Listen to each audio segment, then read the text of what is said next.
नमस्कार। हाजिर हूं मैं उत्तर प्रदेश की कुछ खास खबरों के साथ।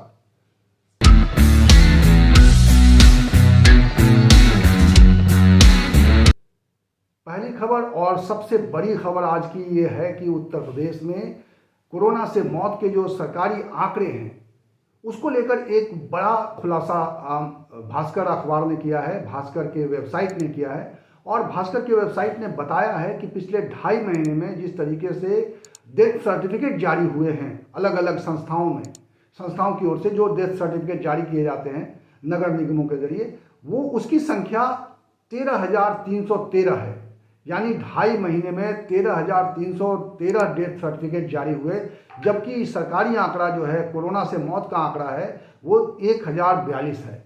तो ये एक बड़ा खुलासा है जो दैनिक भास्कर ने किया है और आप इसको देख सकते हैं कि किस तरीके से दैनिक भास्कर ने इसको डिस्प्ले किया है अपने वेबसाइट पे।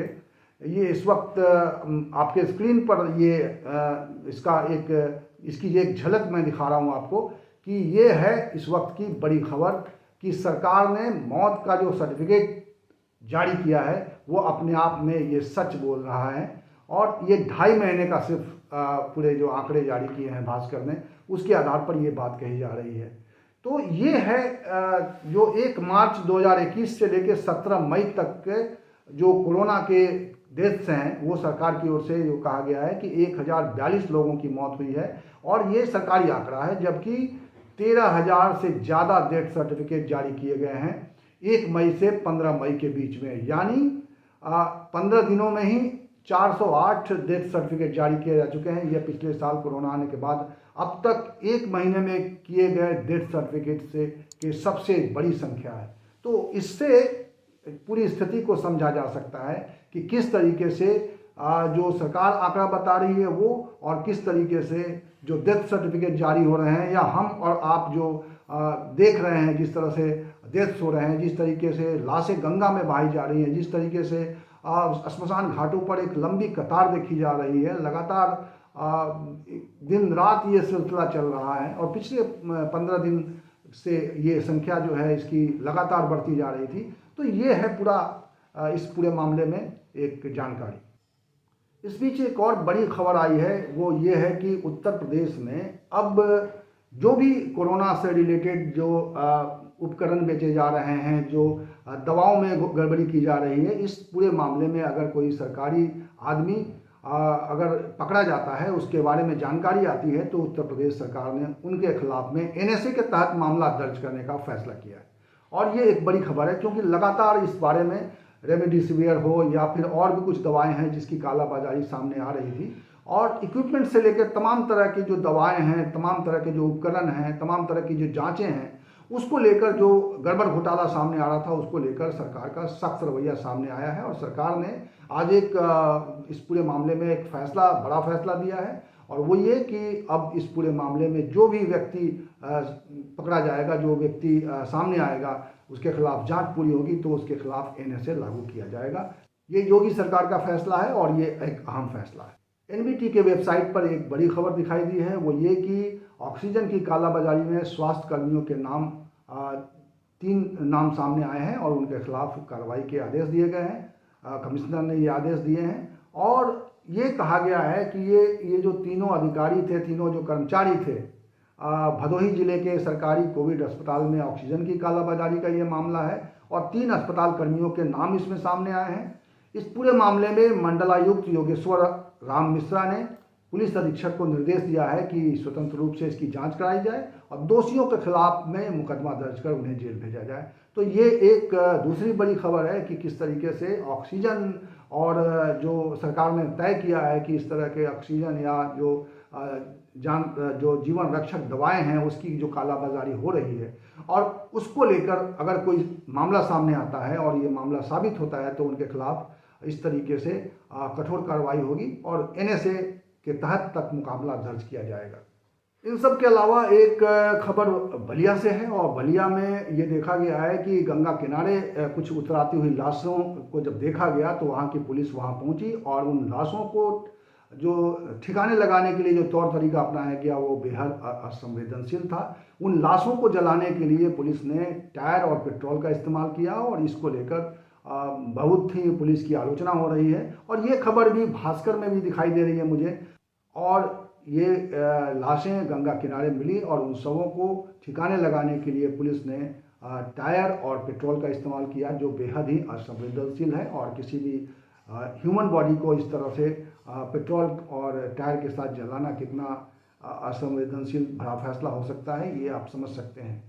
गंगा में लाशों के बहाए जाने के बारे में सरकार के कठोर आदेश के बावजूद और निगरानी के बावजूद इस तरह के मामले सामने आ रहे हैं कि अभी भी लाशें गंगा में बहाई जा रही हैं, या जो पहले से बहाई गई लाशें हैं वो अब उतराकर लोगों के सामने आ रही हैं। और इसको शिकायतें जब सामने आ रही हैं तो पुलिस कार्रवाई कर रही है। और पुलिस की कार्रवाई का ये तरीका जो है निश्चित रूप से असंवेदनशील है, और ये तरीका इसीलिए इसकी पुलिस की यूपी पुलिस की आलोचना हो रही है।